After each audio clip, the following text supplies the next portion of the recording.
మీరు కొత్తగా business start చేయాలనుకుంటున్నారా? మార్చ్ 16, 17న హైటెక్స్ లో ఫ్రాన్సెస్ ఇండియా బిగ్గెస్ట్ ఫ్రో ఎక్స్పో. అమ్మ మనం ఫస్ట్ పిల్లలకి చెప్పాలి అంటే ఏదో చెప్పామంటే చెప్పామనకుండా వాళ్ళకి అర్థమయ్యేలా చెప్పాలి అంటే ఎలా చెప్పాలి అంటారు? మళ్ళా ఒక స్టోరీని అంటే తొందరగా కనెక్ట్ అయిపోతాం స్టోరీ ద్వారా అయితే. స్టోరీస్కి అయితే తొందరగా కనెక్ట్ తొందరగా అవుతాం. అంటే మనం చెప్పొచ్చు, what you give you get back, అంతే కదా. అవును, ఖచ్చితంగా. ఎక్కువై రావచ్చు, తక్కువై రావచ్చు, తిరిగి అదే వస్తుంది మనకి. సో చెప్పొచ్చు ఒక చిన్న స్టోరీ. ఎలా అంటే ఇద్దరు వ్యక్తులు ఉన్నారు, రామయ్య రాజయ్య అనుకుందాం. ఉమ్, సో ఇద్దరు ఆ చిన్న ఊరు నుంచి పక్క ఊరికి వెళ్ళి సామాన్లు తెచ్చుకోవడము ఆ, అలా చేసుకుంటూ ఉండేవాళ్ళు. ఇద్దరు మాట్లాడుకుంటూ వచ్చేటప్పుడు ఎప్పుడు ఇదే జీవితమా ఆ, అని ఒక అతను అంటే ఇంకొక అతను అంటాడు, మంచి జరగాలని కోరుకుందాం. ఉమ్, మన రాజుగారి మీదకి యుద్ధానికి ఎవరో వస్తున్నారు కదా, ఆ రాజు వెనక్కి తిరిగి వెళ్ళిపోతే బాగుండు, యుద్ధం చేయకుండా. అంటే యుద్ధం చేస్తే అంత నాశనం. సో అదంతా వద్దు మనకి. అలాగే వర్షాలు పడితే బాగుండు, మన మన ఇంట్లో వాళ్ళందరూ కూడా 5,000 నోట్లోకి వెళ్ళేలా ఉంటే బాగుండు అని రామయ్య అంటే, ఈ రాజయ్య అంటాడా, అబ్బా పోనిద్దు, ఈ దేశం కాకపోతే ఇంకో దేశం పోతాం అంటాడు. సో ఈ లోపల ఆ రోజు కొంచెం ఆ, ముందుగా ఎవరో బండి వస్తూ కనబడుతుంది, ఊరికెళ్ళే బండి. ఈ రాజయ్య ఏం చేస్తాడు, రామయ్య బై బై, నాకు తెలిసిన వాళ్ళు వచ్చారు, ఒకరికే ప్లేస్ ఉంది ఇందులో, నేను వెళ్ళిపోతున్నా అని వెళ్ళిపోతాడు. ఉమ్, బండి ఎక్కేసి సామాన్ తీసుకుని. ఈ రాజయ్య పాపం రామయ్య నడుస్తూ ఉంటాడు, కాలుకి ఏదో రాయడ్డం పడి పడిపోతాడు. ఉమ్, పడిపోయేసరికి సామాను ఆ బస్తా నెత్తి మీద ఉన్నది కాస్త చెల్లా చెదురుగా పడిపోతే ఇంకా కొంచెం స్పృహ తప్పిపోతాడు. ఒక గంట ఆగి లెగుస్తాడు, చీకటి పడుతూ ఉంటుంది. సరే సామానన్ని ఏరుకుంటాడు, సర్దుకోవడంలో అతని చేతికి ఒక ఉంగరం దొరుకుతుంది.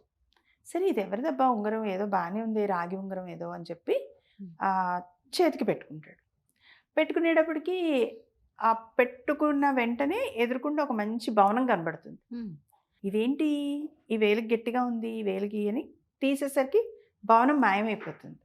ఉమ్, సరే అని ఇదేదో వింతగా ఉందే, అదేంటి, దానికి దీనికి లింక్ ఉందా అని మళ్ళీ ఉంగరం పెట్టుకుంటాడు. భవనం వచ్చేస్తుంది. సరే 2 అడుగులు వేసి లోపలికి వెళ్దామా అని చూసేసరికి ముగ్గురు యక్షిణులు కనబడతారు. ఓకే. అంటే దేవతల్లో డిఫరెంట్ కేటగిరీస్ ఉంటారు కదా, యక్షిణులు కనబడతారు. ఆగాగు, నువ్వు ఈ బిల్డింగ్లోకి రాకుండా ఉండాలంటే నీకు ఒక వరం ఇస్తాము అంటే, అయ్యో అదే ముందులేమో రావద్దంటే రాను, నాకు ఆ వరాలు అవి ఏమక్కర్లేదు అంటాడు ఇతను. అనేసరికి కాదులే, నువ్వేమైనా కోరుకుంటే నీకు జరుగుతుంది.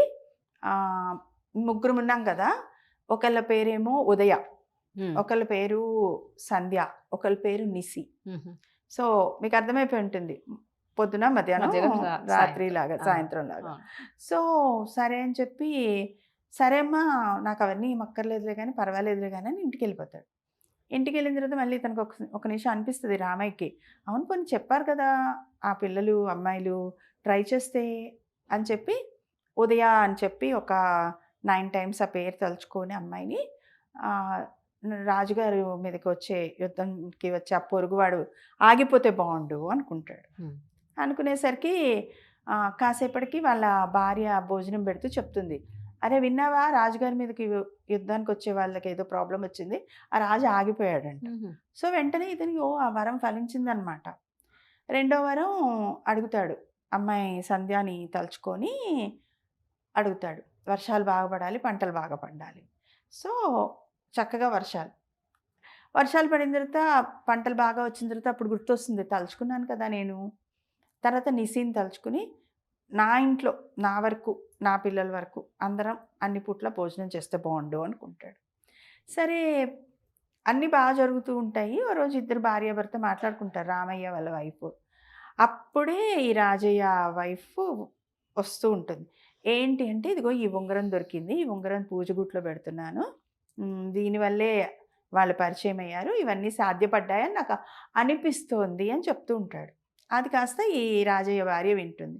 వెనక్కి వెళ్ళి చెప్తుంది ఆ ఉంగరం మహత్యం అంటే, సరే వీళ్ళిద్దరు కొంచెం ఆలోచిస్తారు, ప్లాన్ చేసుకుని నెక్స్ట్ డే మార్నింగ్ ఇన్ని మందార పూలు పట్టుకొచ్చి వదిన పూజకి పువ్వులు తీసుకొచ్చి, వాళ్ళు మంచి పని టైంలో ఉన్నప్పుడు వస్తుంది, పూజకి పువ్వులు తీసుకొచ్చాను అంటే, సరే సరే అమ్మ దేవుడింటి దగ్గర పెట్టు అనేసరికి ఆ పువ్వులు పెట్టి ఈ ఉంగరం పట్టుకుని వెళ్ళిపోతుంది. ఓకే. వెంటనే ఆ ఉంగరం పట్టుకొని ఇతను అడవిలోకి వెళ్తాడు రాజయ్య. వెళ్ళేసరికి ఆ ఉంగరం పెట్టుకునేటప్పటికి నిజంగానే అతనికి కూడా భవనం ఓకే. వస్తూనే ఇంక అతను అడుగులు వేసేస్తాడు లోపలికి. ఆ యక్షులు అంటారనమాట, అరే ఆగు, అక్కడ ఆగు, నీకు వరాలు ఎందుకు వచ్చావు అంటే, మా వరాలు ఇస్తారంట కదా మీరు అని అడిగేస్తాడు. అడిగేసరికి సరే ఓకే అలాగే కానివ్వు, మళ్ళీ చెప్తారు ఉదయ సంధ్య నిషి అని చెప్పి పంపిస్తారు.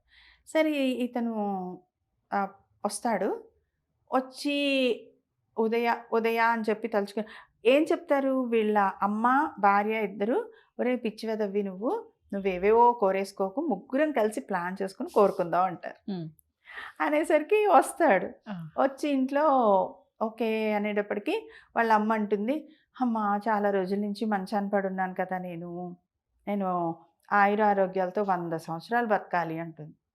అనేసరికి ఈ లోపల కోడలు అంటుంది, అదేం పిచ్చి కోరిక అత్తమ్మా, బతుకున్న దానిలో లేచి తిరిగితే చాలు, 100 సంవత్సరాలు అడుగుతావా, ఇంత పిచ్చి కోరిక ఎలా కోరావని ఏడవడం మొదలు పెడుతుంది. అయిపోయింది, 2వ వరం కూడా అయిపోయింది.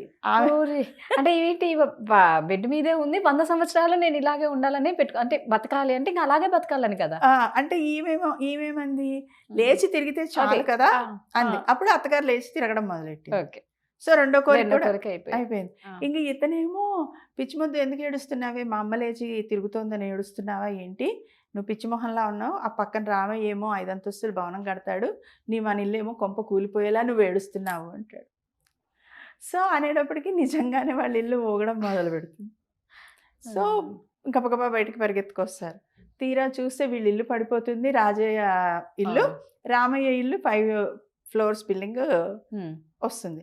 అంటే ఇక్కడ లాజిక్ ఆలోచిస్తే అంత నిమిషాల్లో బిల్డింగ్ వస్తుందా, ఇంత నిమిషాల్లో పడిపోతుందా, కాదనమాట. పిల్లలకి చెప్పేటప్పుడు so what you think you get back.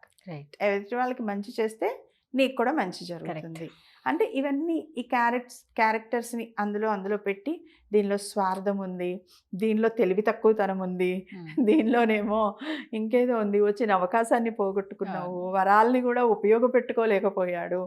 So ఇలా మనము ఎలాబరేట్ చేసి మీనింగ్ఫుల్గా చెప్పచ్చు అనమాట స్టోరీని. ఇంకా కూడా పిల్లల్ని అడగచ్చు, ఏ క్యారెక్టర్ ఎట్లా ఆలోచించింది, ఎవరు బాగుంది, నువ్వైతే ఏం చేస్తావు, ఇలా అడిగినప్పుడు వాళ్ళు డెఫినెట్గా we will get answers and they will start thinking also. అంటే ఎంత ఇన్వాల్వ్మెంట్ ఉంటుందో స్టోరీలో. ఇప్పుడు మీరు చెప్తుంటే ఏదో ఇక మన ఎదురుగా ఆ భవనం ఉన్నట్టు, అక్కడికి వెళ్ళినట్టు రకరకాలుగా ఇమాజినేషన్లో కనిపిస్తూ ఉంది. రైట్.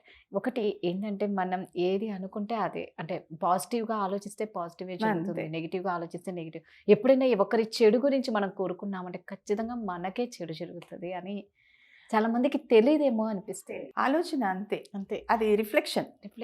నువ్వు మంచి చేస్తే మంచి రిటర్న్ అవుతుంది, చెడు చేస్తే చెడు రిటర్న్ అవుతుంది. అది యుగాల నుంచి చెప్పినా కూడా మనకి డీప్ గా వెళ్ళట్లేదు. ఇప్పుడైతే ప్రాక్టికల్ గా జరుగుతూనే ఉన్నాయి, అవే జరుగుతున్నాయి. కానీ అందుకే ఎక్స్పీరియన్స్ నుంచి అన్న నేర్చుకోవాలి. థ్యాంక్ యూ అమ్మా. వెల్కమ్. సుమన్ టీవీలో మీ పర్సనల్ అండ్ బిజినెస్ ప్రమోషన్స్ కోసం కింది నెంబర్కి కాంటాక్ట్ చేయండి.